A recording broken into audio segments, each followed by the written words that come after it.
آج کل عمران خان نے قوم سے ریکویسٹ کرنی شروع کی ہوئی ہے. یہ وزیر اعظم ہے لیکن گزارشات کر رہے ہیں امیر لوگوں سے کہ پلیز تنخواہیں بڑھا دیں.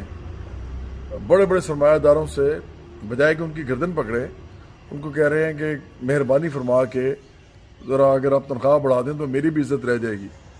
عمران خان کو یہ نہیں پتا کہ ان کو وزیر اعظم عوام نے چنا ہے تاکہ وہ میک شور کریں کہ لوگوں کو وہ سارا کچھ ملے جو ان کو چاہیے اس ملک میں.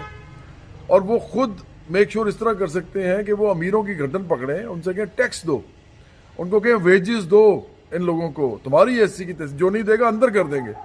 مافیاز کو پکڑیں مہنگائی جو کر رہے ہیں اور ان کو کہیں اگر مہنگائی کی تو تمہارے جتنے بھی تمہارے امپلائیز ہیں ان کو ہم تمہاری فیکٹری دے دیں گے, ہم ان کو تمہارے ساری جائیداد دے دیں گے تاکہ پھر یہ لوگ جو ہیں وہ چلائیں, کیونکہ تم سے تو چل نہیں رہا.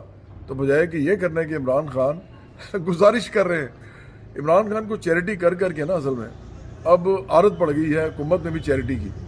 بھئی ساری عمر جب آپ نے مانگ کے اپنے کام کیے ہوں لوگوں سے اور اپنے جو آپ کے اثاثے ہیں جائیدادیں ہیں وہ انہوں نے کبھی نہیں دی, نہ شوکت خانم کو, نہ نمل یونیورسٹی کو, نہ کہیں. انہوں نے اپنے پاس سینت کے رکھی ہوئی ہیں بڑی سنبھال کے, ان کو کسی کو نہیں دیتے. مطلب چیریٹی ہمارے پیسوں سے کرتے ہیں لیکن مانگ کے ان کو عادت پڑ گئی ہے. اتنا انہوں نے مانگا ہے زندگی میں, اتنا مانگا ہے, اور اپنے وہ بڑے بڑے جو ہیں وہ بنائے ہیں, محل بنائے ہیں, اپنے اجدادیں بنائی ہیں, اپنے پیسوں سے بنائی ہیں, ہمارے پیسوں سے اپنے پروجیکٹ بنائے ہیں. تو مجھے بتائیں کہ اپنے پیسے کو کہاں لے کے جانا تھا. تو چونکہ عادت پڑ گئی بھیک کی تو اب ملک چلانے کے بجائے بھیک مانگ رہے ہیں لوگوں سے.